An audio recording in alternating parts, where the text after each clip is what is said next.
Hello students, welcome to my channel that is Bhagat biology classes. तो आइए इस video में हम समझते हैं आपके कैंसर कॉजिंग जीन्स के बारे में। कैंसर कॉजिंग जीन्स क्या होते हैं, कैसे वो कैंसर जो है वो कॉज करते हैं। तो यहाँ पे देखिए मेनली हमको दो जीन्स के बारे में पढ़ना है। Number 1 is tumour suppressor gene, जिसको हम शॉर्ट में TSG भी बोलते हैं। क्या बोलते हैं?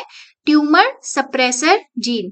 And then second one is proto oncogenes. कौन से जीन्स? Proto onco jeans. आप लोगों ने इन दोनों के नाम के बारे में सुना होगा। इसको शॉर्ट में हम TSG कहते हैं, ट्यूमर सप्रेसर जीन, और इसको हम कहते हैं प्रोटो ऑन्को जीन, POG। ठीक है, शॉर्ट फॉर्म अगर आपको देखनी हो तो ये हो गया। आइए अब हम समझते हैं कि कैसे ये कैंसर कॉज करते हैं। तो लास्ट लेक्चर में हमने कैंसर की कुछ प्रॉपर्टीज जो है वो तो देखी ही थी। थोड़ी सी प्रॉपर्टीज और देखते हैं। सबसे पहले तो कैंसर होता क्या है एग्जैक्टली? Uncontrolled cell division. ये मैंने लास्ट लेक्चर में भी आपको बताया था, और अगर नए हैं आप तो आप अब समझिए कि कैंसर का मतलब क्या होता है। जैसे ये एक सेल है, ये सेल जो है एक टाइम के बाद जाके दो सेल के अंदर आपके क्या होगा? डिवाइड हो जाएगी। ये एक सिंगल सेल है और अब ये क्या सेल बन गई? ये दो सेल्स बन गई। ठीक है, ये नॉर्मल सेल की लाइफ साइकिल होती है कि वो एक टाइम पीरियड के बाद आपके जाके सेल डिवीजन शो करती है। अच्छा, ये एक पर्टिकुलर टाइम के बाद ये सेल डिवीजन शो करेगी। उसके बाद नंबर 1 सेल जो बनी यहाँ पे और नंबर 2 सेल जो बनी, ये भी एक पर्टिकुलर टाइम के बाद क्या शो करेंगे? सेल डिवीजन शो करेंगे। लेकिन ये एक मॉडरेट अमाउंट में चलता रहता है। लेकिन जब कैंसर हो जाता है, जब कैंसर की बात हम करते हैं, तो कैंसर के अंदर ये सेल डिवीजन जो होता है ये कैसा होता है? कंट्रोल्ड मैनर में या अनकंट्रोल्ड? तो दैट इज अनकंट्रोल्ड मैनर के अंदर क्या होता है? ये आपके सेल डिवीजन हो रहा है। इसका मतलब एक सेल उसने पूरा टाइम ग्रोथ के लिए दिया ही नहीं, उससे पहले वो क्या कर रही है? जल्दी जल्दी दूसरी सेल, फिर तीसरी सेल, फिर चौथी सेल, फिर पांचवी सेल। इस तरीके से एक सेल से बहुत जल्दी जल्दी आपके जो सेल्स हैं वो बनती जाती हैं, और सेल्स इतनी ज्यादा बन जाती है, इतनी ज्यादा ग्रो कर जाती हैं कि वहां पे एक पूरा का पूरा आपके ट्यूमर कॉज हो जाता है। तो कैंसर का मतलब क्या होगा? Uncontrolled cell division. ठीक है। अच्छा, अब उसके बाद यहाँ पे देखिए G1 और G2 की ड्यूरेशन जो है वो डिक्रीज हो जाती है। G1 और G2 क्या होते हैं? सेल साइकिल का पार्ट है। इसको हम इस डायग्राम से समझते हैं। यहाँ पे देखिए ये डायग्राम के अंदर मैं हाइलाइटर यूज कर रही हूँ एक बार। ये देखिए यहाँ पे हम सेल साइकिल की बात करते हैं। एक सेल की पूरी लाइफ साइकिल है ये कि वो कैसे ग्रो करती है। सबसे पहले वो G1 फेज के अंदर होती है। ठीक है, यहाँ पे सेल जो है ग्रोथ, G से मतलब क्या डिनोट हो रहा है? ग्रोथ। तो वो ग्रोथ शो कर रही है, मतलब अपने अंदर जितने भी प्रोटीन्स, जितने भी फैक्टर्स उसको रिक्वायरमेंट है वो सारे के सारे यहाँ पे ग्रो हो रहे हैं। ठीक है, सेल ग्रो कर रही है। देन इसके बाद सेल जो है S फेज में जाती है। एस फेज के अंदर मेन स्पेसिफिकेशन क्या है भाई? कि डीएनए जो है वो रेप्लिकेट करता है। डीएनए अपने आप की कॉपी क्रिएट करता है। कौन से फेज में? एस फेज में। क्यों करता है? क्योंकि इस सेल को आगे जाके तो डिवाइड ही होना है ना, सेल डिवीजन ही करना है। तो अभी से डिवाइड करने के लिए जो दो डीएनए की रिक्वायरमेंट होगी, एक दूसरी सेल को देना और एक दूसरी सेल को देना, क्योंकि एक सेल से कितनी सेल बनी? ये देखिए नंबर 1 और नंबर 2 सेल बनी है, तो इसको भी डीएनए देना होगा और इसको भी एग्जैक्ट डीएनए की कॉपी देनी होगी।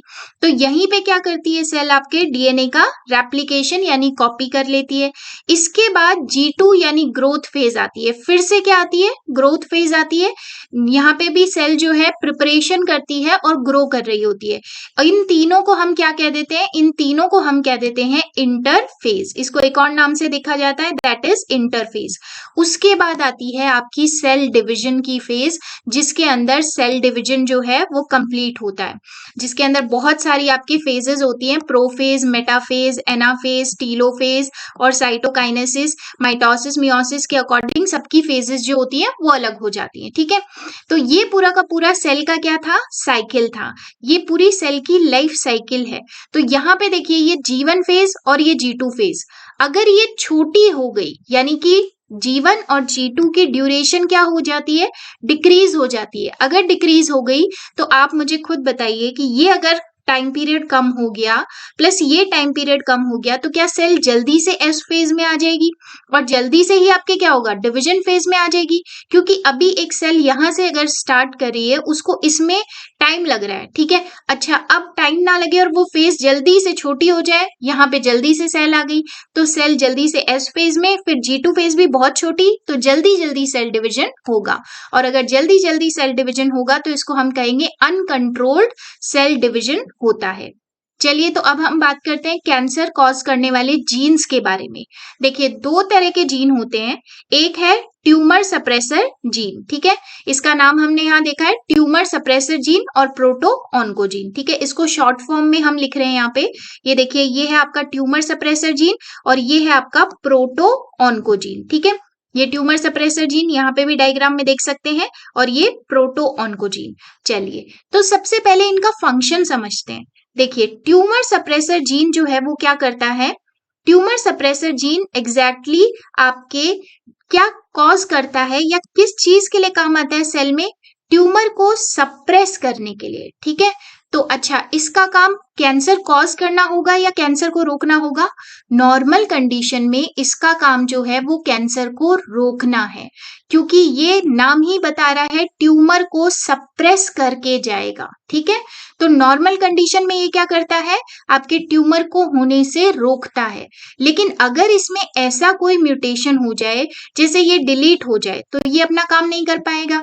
फ्रेम शिफ्ट म्यूटेशन हो जाए या कोई भी म्यूटेशन ऐसा हो जाए जिससे इसका क्या हो जाए, लॉस ऑफ फंक्शन, यानी कि जो काम इसने करना था वो काम ये कंप्लीट ना कर पाए, अब ये फंक्शनल नहीं रहा, ठीक है।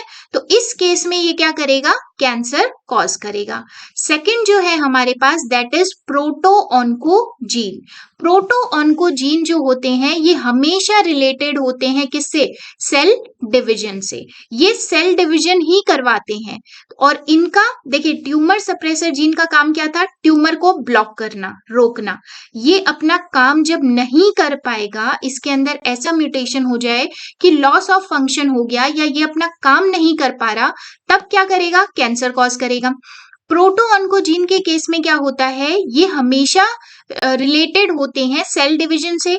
अगर इनका डुप्लीकेशन हो जाए, अगर इनका सेल डिवीजन नंबर बढ़ जाए, ट्रांसक्रिप्शन ट्रांसलेशन जो टर्नओवर है वो बढ़ जाए, या इसका प्रोडक्ट बनना ज्यादा हो जाए, मतलब यहाँ पे तो लॉस ऑफ एक्टिविटी, इसका तो फंक्शन अगर खो गया इससे तो ये कैंसर करेगा। लेकिन ये अगर हाइपर एक्टिवेट हो गया, क्योंकि ये नॉर्मल कंडीशन में भी क्या करा के जा रहा है, सेल डिवीजन करा के जा रहा है, अगर ये हाइपर एक्टिवेट हो गया, इसमें कोई भी म्यूटेशन ऐसा हो गया जो कि इसको एक्टिविटी को इंक्रीज करके जाए, तो उस केस में आपके क्या करेगा, ये कैंसर कॉज करेगा, ठीक है। तो ये दो मेन बेसिक्स आपके बेसिक जो ट्यूमर सप्रेसर जीन और प्रोटो ऑन्कोजीन है, वो दो मेन कैंसर कॉजिंग जो है जीन्स है, ठीक है।